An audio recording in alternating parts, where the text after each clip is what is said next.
How to record better vocals. Singing is the only thing we all record.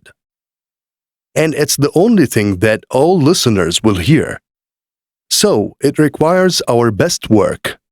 But with all the knowledge, tools, and techniques it requires, beginners can feel exhausted, especially early on. But the good news is that with some simple tips, almost anyone can dramatically improve their sound in absolutely no time. So today I'm going to share with you the best tips I know. The 4 issues or problems that destroy singing, specifically. 1. Pop or click. 2. Beeps. 3. Proximity effect. And 4. The poor room audios. Now, let's explore each one more. When pronouncing the P and B sounds, strong and extra air comes out of the mouth. An enormous pitch, we notice that. But in the recordings, these blasts of air hit the diaphragm of the microphone. To avoid this, the easiest way is to sing into the microphone at a slightly off-axis angle, so that the air does not hit the microphone directly. However, many singers can't or won't. Engineers often use popping filters instead. Here's how it works.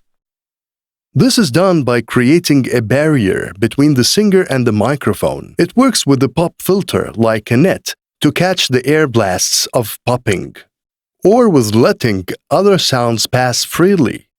The barrier also acts as a space sign, preventing singers from getting too close as they often do. Second, whistling. When pronouncing letters such as S or F, the mouth emits a high-frequency jet of air, commonly known as whistling. We don't notice it in everyday conversation, but in the recordings, when the mouth is facing the microphone, it often seems painfully obvious. To fix this problem, you can hide it with software tools and multi-domain compressors. But a smarter strategy is to avoid recording it in the first place. Just as it is with banging, as singing at an off-axis angle can usually solve the problem. Pencil trick. Here's something else you can try. Get a pencil and fix them directly above the microphone with a rubber band, such as plastic, as shown in this picture. Now, the high-frequency blast will be split in half by the pencil and turned to the side.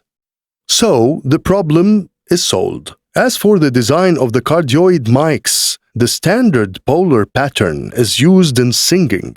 When there is a sound source of few inches from the microphone, such as an air conditioner, the microphone shows a noticed low-end boost in frequency response. The closer the singer or performance voice, the stronger the effect. If the singer has this problem, here's how to fix it. Use the pop filter to prevent the singer from getting too close to the microphone. Use omnidirectional microphones. They are immune to proximity effect due to their design. Third, the bad room sounds, like empty room or echo. Because if the voices in the room are bad, so the singing will be the same. Without proper acoustic processing, you can pretty much guarantee that your studio's acoustics will be absorbed.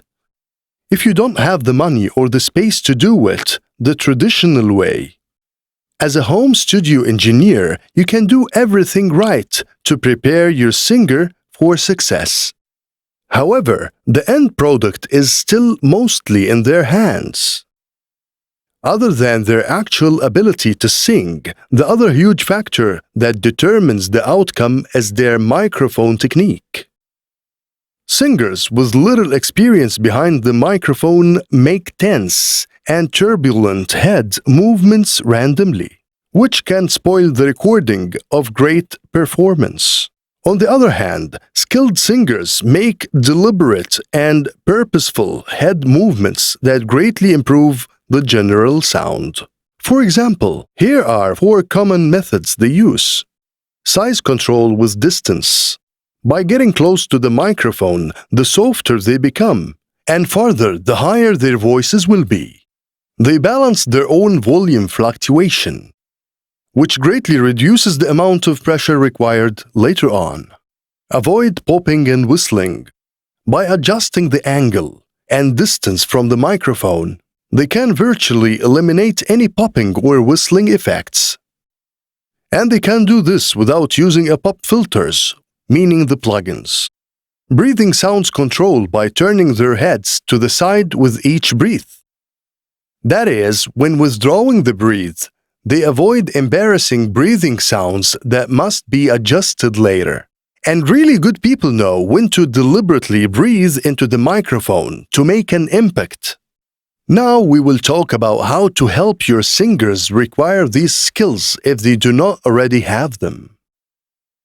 Improve microphone technology. The truth is that a lot of singers we work with have really good microphones technology.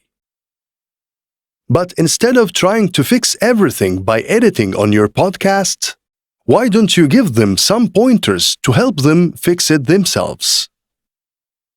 As you can see, the opposite of the professional studios. The great thing about home recording is the people you record for are usually your friends.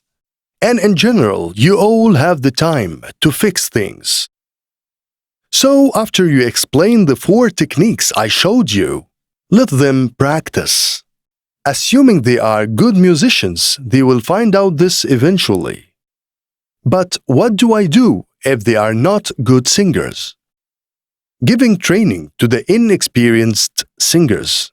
It is because he cannot hear why he is bad. So it's not likely that any of the training you will deliver to him will help him much in the near future. In this case, your best course of action might be to stay positive and make him feel confident. Never ask someone more than you think they can do. Having realistic expectations of change only discourages people, making them look worse. While it might not be the best scenario for him in the long run, and for the best performance, it's better to let him feel confident all the time. Many singers believe that adding a little echo helps them stay in the scene. Despite that, in fact, most of them like it so much that it makes them look better. And it's a good thing, because as we mentioned earlier, a confident singer is always better than an insecure singer.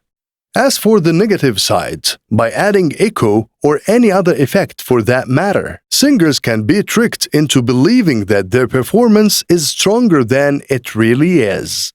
Each effect you add increases the likelihood that they will miss a problem, as they may have heard and corrected it themselves.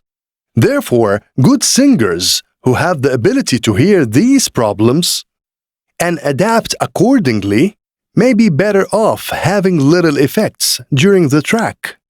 And with less skilled singers who do not hear these problems anyway, you may find the opposite method more effective.